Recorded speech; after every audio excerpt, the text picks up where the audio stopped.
Rap Ràdio presenta Connexió Mèxic.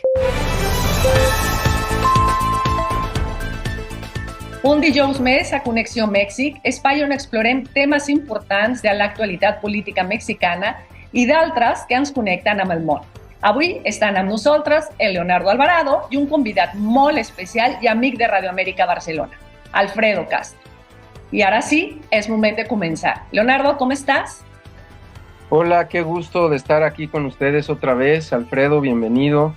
Gracias al staff de Rap Radio por invitarnos otra vez a este programa y pues contento de participar.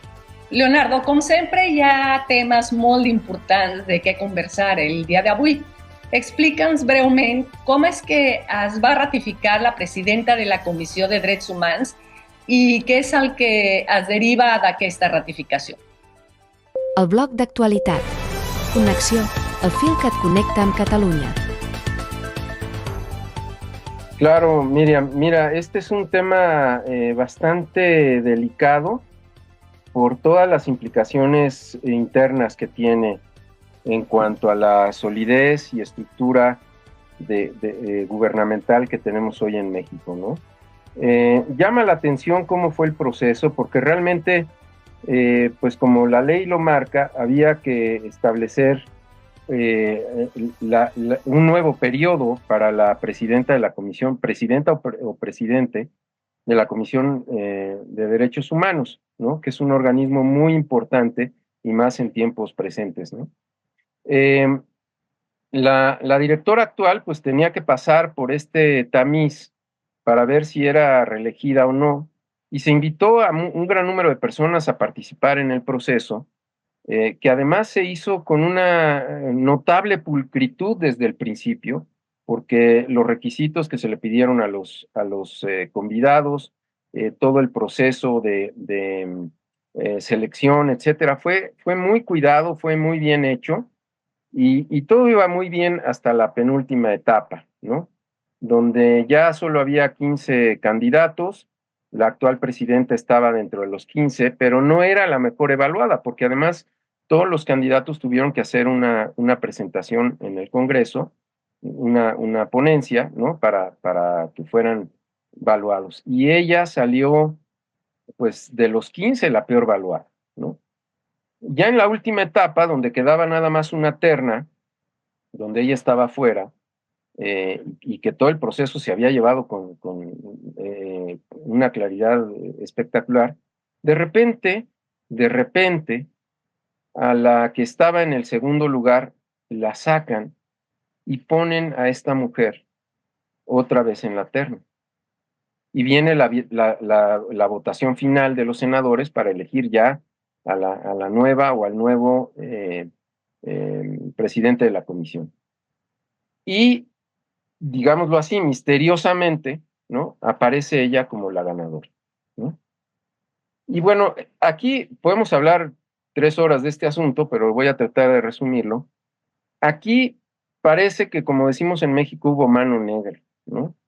Y que operadores políticos que no necesariamente están en total sintonía con la presidenta Sheinbaum metieron la mano ahí para dejar a esta mujer enfrente de una de las organismos más controversiales que tenemos en México por las circunstancias que estamos viviendo de violencia y demás. Empezaron a correr rumores de que esta mano negra viene desde Tabasco, o más bien desde Quintana Roo, ¿no? Y eso dio origen a una serie de teorías, ¿no? Y una de las teorías, y esta sí es una teoría muy personal, es que probablemente el mensaje que conlleva esta selección es que no hay que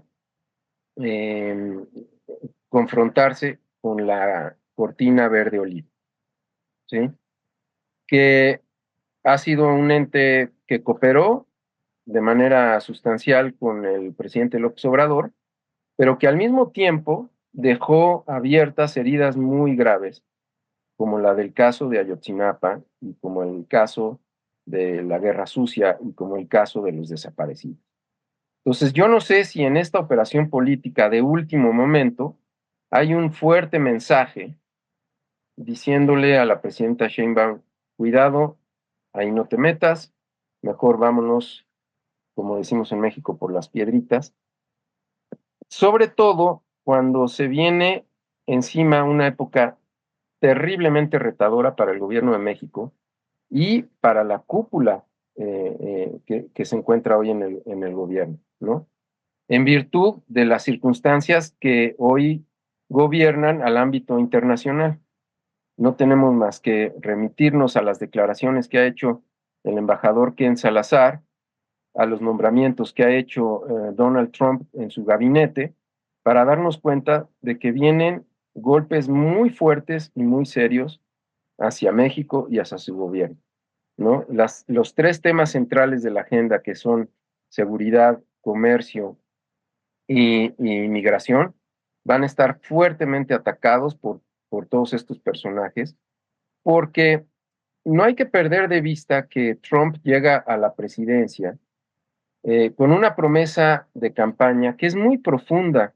Este mensaje que él da de Make America Great Again pareciera una cuestión como ocurrente, como un poco desparpajada, pero en realidad tiene que ver con una promesa de lo que deberían de ser los Estados Unidos, que no se ha cumplido en la última época y que viene desde el mito fundacional de ese gobierno. No hay que olvidar que Thomas Jefferson, cuando firma la Carta de Independencia, claramente deja establecido lo que después se convertiría en la doctrina Monroe de América para los americanos. Y los americanos no somos los mestizos que nacimos aquí o los pueblos originarios, no, no, no. En esa concepción, los americanos son los colonos británicos que llegaron a las costas de Nueva Inglaterra hace 3 siglos, ¿no?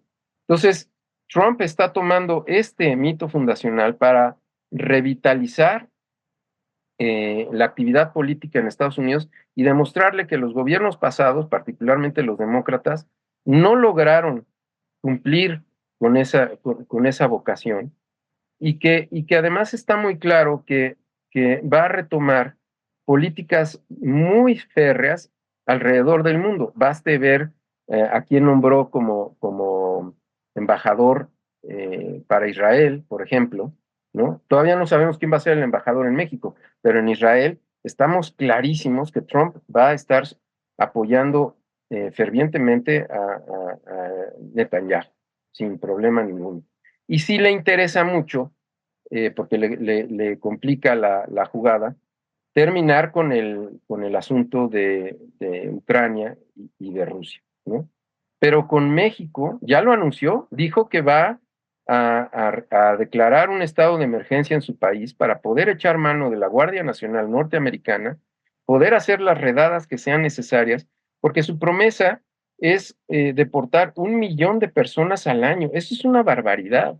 Y cualquier cantidad de derechos humanos se van a violar en semejante proceso, ¿no? Entonces, la presión sobre México va a ser brutal, va a ser en todos los frentes, no va a dejar un solo frente al descubierto, y lo que nosotros necesitamos aquí es tener una capacidad de reacción en el cuerpo político suficientemente buena para poder resistir estos vendavales. Entonces, el partido oficialista, por llamarlo de alguna manera, que está en el gobierno, tiene que mostrar cohesión en todos los sentidos. Entonces, no es recomendable que eventos como el que se dieron en el Senado de último momento, cambiar el sentido de la baraja para hacer cosas que ni siquiera se fueron consensadas con la presidenta Sheinbaum, o cosas como las que ocurrieron en la Cámara de Diputados también, cuando el jefe de la bancada dice, antes de que se publique el presupuesto de la nación, que se va a buscar la realización de una reforma fiscal, ¿no? Y entonces eso afecta por todos lados. Inmediatamente la respuesta norteamericana, las operadoras, las calificadoras norteamericanas inmediatamente empezaron a emitir sus juicios sobre un documento que ni siquiera se había emitido. Es decir, la injerencia de los Estados Unidos en los asuntos mexicanos va a ser a todo nivel y necesitamos estar cohesionados y con un propósito muy claro y único para evitar fracturas en el sistema que nos pueden llevar a situaciones muy peligrosas, ¿no? De entrada, hay fuertes críticas al presupuesto que presentó el secretario de Hacienda, que ahorita está en revisión de la Cámara de Diputados, porque se dice que ese presupuesto está más orientado a servir los propósitos financieros que los propósitos productivos. Entonces, ese va a ser otro reto y de ahí se van a agarrar los norteamericanos para presionarnos en muchos sentidos. Entonces, wow, pues una época intensa que se nos viene encima y esperemos que tengamos la claridad de propósito para poder transitar sobre, yo creo que el próximo año va a ser un año muy complicado en el ámbito político y también en el económico, sobre todo por todas estas presiones a las que vamos a estar sujetos de manera, yo diría incluso inusual. Abans d'acabar, crec que és important aclarar que el joc on fas del que fas referència quan t'has referit al joc d'on va sortir sí, la ordre per ratificar a la presidenta de la Comissió de Drets Humans és a Chiapas, no a Quintana Roo. Sí, de acuerdo, sí, de acuerdo, pero sí. Gràcies, Leonardo, per oferir-nos puntuals i valuosos anàlisis sobre aquests temes de l'actualitat política mexicana i continuarem donant seguiment a aquests esdeveniments. Moltes gràcies. Encantado. Som el fil que et connecta amb el país. Connexió cada dia a RAP Ràdio. Dilluns, Connexió Luxemburg. Dimarts, Connexió Argentina. Dimecres, Connexió Madrid. Dijous, Connexió Mèxic. Divendres, Connexió Catalunya. Escolta'ns a rap.cat, a les plataformes de podcast i a YouTube. Si vius a l'exterior, som la teva ràdio. Ahir, 20 de novembre, es va conmemorar el 114 aniversari de la Revolució Mexicana. La Revolució Mexicana va ser considerada un dels esdeveniments més importants del segle XX.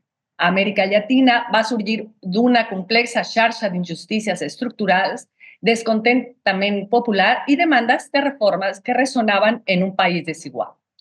Des de finals del segle XIX i principis del XX, Mèxic estava governat per Porfirio Díaz, que va mantenir el poder durant més de 3 dècades en el que es coneix com el Porfiriato. Aquest període es va caracteritzar per un creixement econòmic significatiu impulsat per la inversió estrangera i la modernització, però també per una desigualtat social marcada. Mentre els grans terratinents i empresaris se'n beneficiaven, els camperols i els treballadors vivien en condicions de pobresa extrema, enfrontant-se a la despulla de terra, l'explotació laboral i la manca de drets. La concentració del poder polític en mans de Díaz i el seu cercle proper també va generar descontentament entre els sectors mitjans i les èlits desplaçades, que veien amb recel la manca d'oportunitats de participació al govern. L'absència de democràcia, la repressió de l'oposició i la perpetuació de Díaz al poder van encendre l'espurna que iniciaria aquest conflicte. L'inici de la Revolució Mexicana se situa al 1910, quan Francisco I. Madero, un líder polític d'extracció burguesa, va fer una crida a aixecar-se en armes contra el règim de Díaz, mitjançant el Pla de Sant Lluís. El seu lema, sufragi efectiu, no reelecció, va capturar el desig d'una veritable democràcia. L'aixecament de Madero va ser recolzat per figures com Emiliano Zapata, al sud, que lluitava per la restitució de terres a les comunitats camperoles, i per Pancho Villa, al nord, defensor dels drets dels peons i treballadors rurals. A mesura que avançava la lluita, la revolució es va fragmentar en múltiples faccions, cadascuna amb les pròpies demandes i líders. El conflicte no només va ser una guerra contra el Porfiriato, sinó també una lluita interna entre els revolucionaris. Zapata exigia terra, aigües i llibertat per als pagesos, mentre que líders com Venustiano Carranza buscaven una transformació més moderada del sistema polític. La fase armada de la Revolució Mexicana va durar des del seu inici al 1910 fins a l'any 1939. quan es va reprimir la rebel·lió sedillista pel govern de Lázaro Cárdenas, havent comprès fins i tot la Guerra Cristera de 1926 a 1929, en una primera etapa i una segona que es va prolongar des de 1934 fins 1938. Aquesta va ser una veritable contrarrevolució. La Revolució Mexicana va transformar radicalment aquest país. De la República Liberal va sobreviure l'estructura federal, la separació de l'Església i l'Estat i la llibertat de culte. Considerant els seus fins originals, va aconseguir evitar la reelecció del president de la República i va aconseguir també la transmissió pacífica del poder a final de cada període presidencial. Fet mai succeït a Mèxic des de la consumació de la independència al 1921. Va recuperar el control dels recursos naturals de la nació que estaven en mans estrangeres. Va emprendre una extensa reforma agrària que va acabar amb els latifundis. Va construir també un sistema nacional d'educació pública i va permetre la formació de poderosos sindicats de treballadors. Tot això, la creació d'un partit d'estat, va dilatar extremadament l'arribada de la democràcia formal fins a l'any 2000. No va aconseguir mai resoldre la marcada desigualtat social i la concentració desmesurada de riquesa, facilitant la creació de noves èlits econòmiques molt més voraces a canvi del seu control per permetre que els sindicats servissin per a l'enriquiment dels seus líders i no per a la protecció veritable dels treballadors. Amb un paternalisme absurd, va mantenir en la pobresa i en l'abandonament als pobles originaris i va instaurar la corrupció governamental com un instrument habitual de domini. Aprofito per convidar-los demà a escoltar Pensaments Compartidos, on hem preparat un programa especial per la Revolució Mexicana. I ara sí, estem molt contents per rebre novament a un amic nostre i de Radio Amèrica Barcelona, i em refereixo a l'Alfredo Castro. Alfredo, quin plaer que estiguis aquí en Connexió Mèxic. L'entrevista. Connexió. El fil que et connecta amb Catalunya. Muy buenas tardes, gracias por la invitación. Aquí estamos justamente para hacer una plática sobre un viaje reciente que tuve la oportunidad de hacer a Argentina, concretamente a Buenos Aires. Valga que el comentario de que es un viaje que estoy haciendo después de 30 años que lo hice por primera vez. Entonces tenía un punto de referencia, un punto de comparación de 3 décadas, que no es poca cosa, y que pues me hizo todo el tiempo enriquecer el viaje. Buenos Aires es una ciudad muy bella, preciosa, muy diferente a otras capitales latinoamericanas, con un estilo, una arquitectura, un ambiente muy europeo, como se dice, y ahora en esta ocasión lo sentí como mucho más español, como más madrileño. Había avenidas, calles que parecía que estabas en Madrid, y la vez pasada como que se me hizo más francés, pero esta vez como más madrileño. Fascinante Buenos Aires, el ambiente, la arquitectura y el asalto, por ejemplo, diría, de las librerías, ¿no? Las librerías en Buenos Aires, si uno no puede, viniendo de la Ciudad de México, no puede dejar de sentirlo, de verlo, la cantidad de librerías por todos lados. E incluso este concepto de librería pequeña, que en México prácticamente se ha perdido. Hay grandes librerías en Buenos Aires de cadenas muy importantes, pero hay esta librería pequeña, incluso también de libros de viejo, como decimos, muy importante, y sobre todo la cantidad, que es algo que impresiona mucho cuando uno va a Buenos Aires. Están estas librerías del Ateneo, que es una cadena importante, y tiene una de las librerías, pues ahorita digamos, más comentadas por su belleza, digamos, la del Gran Espín en Avenida Santa Fe, que era un viejo teatro de los años 20 del siglo pasado, que adaptaron como librería. Realmente el resultado es muy bonito. Hay que, tal vez puede sonar exagerado, por la considerar una de las librerías más hermosas del mundo, y puede ser porque realmente el resultado es espectacular, ¿no? Y sobre ese tipo de librerías hubo otras visitas muy importantes, en la cual yo destacaría las librerías del Pasaje en el barrio de Palermo, una librería increíblemente bien surtida, con un ambiente muy, muy agradable y con unas colaboradoras ahí que te hablan sobre los libros, esos viejos como libreros, en este caso eran las chicas muy jóvenes, muy dinámicas y que te localizaban el libro a como fuera, ¿no? Muy interesante esta experiencia. La librería Hernández, que nos decían con mucho orgullo, una gran librería, nos decían con mucho orgullo que es de las pocas que quedan del tipo familiar, que fueron muy características en Buenos Aires. Ellos decían que era la única que quedaba, con 80 años, no sé cuántos años de existencia, interesantísima. Y también, bueno, hay estas bibliotecas, digamos, especializadas. Hay una que se llama Letra Viva, que es especial para psicólogos, psicoanalistas, y que mi esposa, que es psicoanalista, bueno, se dio un gran gusto por la calidad de esta editorial y de los libros, pues digamos, de lo más nuevo y novedoso de los temas, ¿no? Y así hay varias. Hay una del Fondo de Cultura Económica, también en Palermo. Siempre da un gusto ver ahí la librería mexicana con los títulos de distribución del Fondo de Cultura. Ahí también en Palermo, frente a la Plaza Serrano. Y bueno, también hice una visita a la Biblioteca Nacional. La Biblioteca Nacional de Buenos Aires es bastante famosa. Estuvo muchísimos años en la Avenida México. Borges hace referencias cuando él fue director. Habla mucho de la biblioteca. Sobre todo hay una dedicatoria en un poemario a Lugones, en donde habla de estas lámparas estudiosas de la biblioteca, una imagen bellísima. Y todo esto se hizo en 92, se cambió la biblioteca a su actual sede. Y bueno, es un inmueble muy interesante, moderno, y obviamente hay la oportunidad de hacer una visita guiada muy importante, donde uno ve varias cosas. Ahí yo viví un momento personal muy emotivo, porque ahí hay varias secciones. Hay una de archivo general, donde tienen todo un acervo impresionante, que el nombre del archivo es de Gregorio Seltzer. Gregorio Seltzer fue mi maestro en la Facultad de Ciencias Políticas y Sociales. Tuve la oportunidad de tratarlo, un ser humano excepcional, y que sí desarrolló antes de las computadoras toda una metodología y un sistema de archivo impresionante que visitábamos los alumnos en su departamento aquí en la Avenida Patriotismo en la Ciudad de México. Y bueno, ese tipo de emociones pues que uno lo van asaltando. Hay también en Buenos Aires, voy rápido, una serie de ofertas culturales de museos que yo hace 30 años no tuve oportunidad o el interés tal vez de visitar.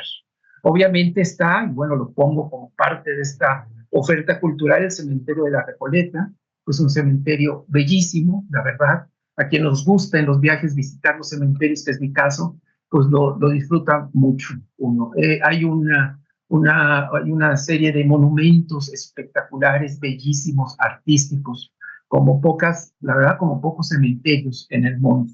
Y ahí al ladito hay un centro cultural, Recoleta, así se llama, un viejo inmueble colonial de monjas. Ahí te dan una explicación que lo han hecho todo un centro de actividades culturales, de talleres y todo, y hay una amplia área de exposición muy interesante, y ahí tuve la oportunidad de recorrer una exposición temporal sobre Julio Cortázar, impresionante, maravillosa, la verdad. También tuve la oportunidad de ir al Museo Nacional de Bellas Artes, también ahí por esa zona, bueno, más bien hacia Palermo, o Recoleta todavía. Me sorprendió la cantidad y la calidad de las obras del museo. El inmueble es precioso, pero hay obras de Rodin, Degas, Van Gogh, Modigliani, el uruguayo Tomás García, Diego Rivera, Leguer, Rothko. O sea, realmente una oferta que uno se queda muy impresionado, como que uno tal vez por ignorancia cree que este tipo de cosas solo en Europa se pueden ver, y aquí tenemos un museo impresionante en el corazón de Buenos Aires. También en San Telmo, muy cerca de la Plaza Dorrego, el corazón de este barrio maravilloso, precioso, con este ambiente bohemio tan especial, está el Museo de Arte Moderno, con arte muy contemporáneo, muy vanguardista, que vale mucho la pena también visitar. Y tal vez una de las joyas de Buenos Aires es el Museo de Arte Latinoamericano de Buenos Aires, el famoso Malva, que tiene obras latinoamericanas también impresionantes en cantidad y calidad. Ahí uno se da vuelo viendo obras. Bueno, está Remedios Varo, Frida Kahlo, Roberto Montenegro, está Nahuel Olin, Covarrubias, Botero, y una cantidad de pintores argentinos, brasileños, de primerísimo orden, y realmente se queda uno impactado de una colección de tal calidad y de tal magnitud. Y algo muy sorpresivo para mí fue descubrir que hay una mural de Siqueiros, muy poco conocido aquí en México.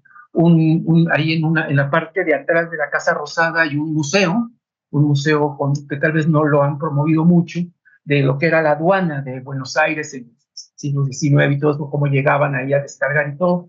Han hecho ahí un rescate arqueológico de los muros y algunas habitaciones y demás, y ahí está colocado un espacio que pintó Siqueiros en otro lado.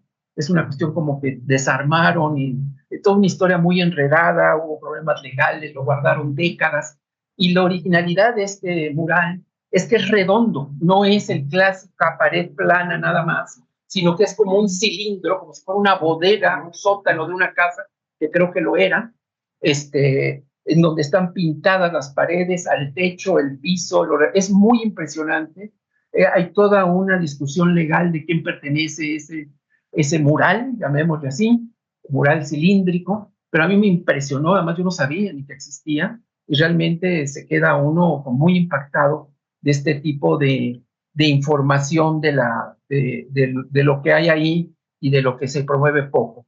Tengo también ahí, teníamos también la oportunidad de ver algo que tiene pocos años, desde 1992, que es un parque de memoria de los reprimidos, desaparecidos, asesinados durante la guerra, la guerra sucia en Buenos Aires. Es un parque memorial de los pocos que tiene como salida el río. Ustedes saben, Buenos Aires, a pesar de que está pegado a un río, se te olvida que hay un río, porque no lo ves nunca. Prácticamente, o como me dicen los propios argentinos, le dimos la espalda al río, ¿no? Pero esta parte sí está junto a una especie de malecón, que decimos nosotros aquí, en donde está un parque muy grande, donde están los nombres de muchísima gente desaparecida, asesinada, hay esculturas, hay unos muros de reflexión, y hay una escultura muy impactante, ya metida en el río, donde se ve una figura de un hombre como caminando en el agua, y esa escultura está dedicada a todos los que arrojaron al río en esos famosos viajes de la muerte que hacían sobre el Río de la Plata en las épocas finales de los 70, principios de los 80, que cuando crece el río la tapa esa escultura. Es todo muy simbólico, muy significativo, muy emocionante, muy impactante para uno, y tuvimos la oportunidad de estar en este gran memorial que relativamente es nuevo en Buenos Aires y que por supuesto ha despertado muchísimas inquietudes y muchísimas discusiones también, porque hay gente que cuestiona la existencia de este parque o de los nombres que hay incluidos. Ya saben, todo tiene una politización importante en estas cuestiones.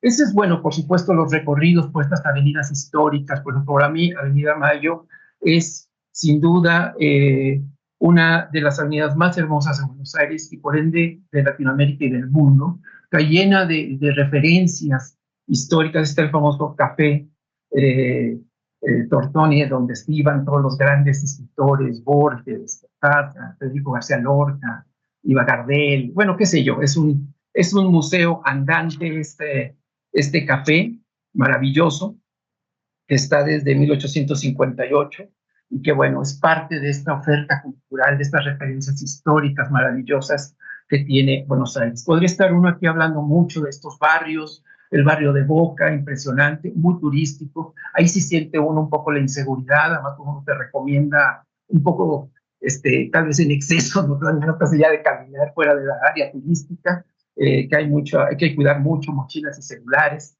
pero bueno, impresionante todo lo que hay que ver ahí en Boca. Y también tuve la oportunidad de ir a un barrio, el barrio de Barracas, que es un barrio tan popular, antiguo, bravo, vamos a decirlo así, y ahí tuve oportunidad de una noche estar en Los Laureles, que es un lugar donde se toca tango, milonga, desde 1893, un lugar muy popular, fuera de los circuitos turísticos, digamos, muy auténtico. Y ahí tuvimos oportunidad de pasar una velada extraordinaria y ver esta manifestación cultural más auténtica que en donde hay la cuestión meramente turística del tango, que está muy espectacular, pero muy enfocada a deslumbrar al turismo de Buenos Aires.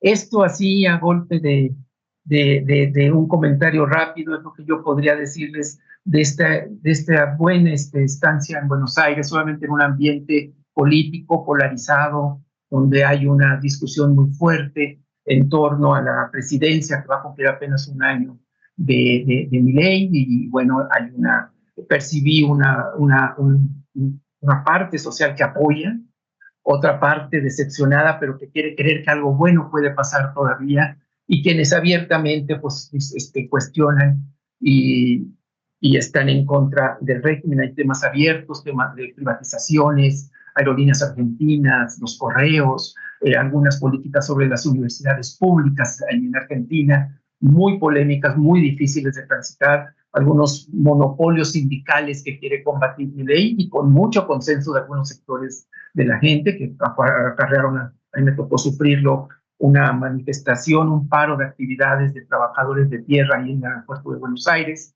que afectó vuelos, los acusaron de secuestro, dejaron gente 5 o 6 horas allá dentro de los aviones, etc. Todo ese ambiente interesante, importante, es el que me tocó en este viaje, y que bueno, que la verdad lo disfruté mucho, y que fue algo que agradezco mucho, esta oportunidad de haber estado estos días en la capital argentina. Moltíssimes gràcies, Alfredo, per compartir els descobriments d'aquest meravellós viatge amb nosaltres i també amb la nostra audiència. Gràcies per permetre'ns explorar amb tu aquests llocs i totes les teves experiències. I fins aquí, Connexió Mèxic. Gràcies per acompanyar-nos i els esperem en més el dijous que ve. Gràcies.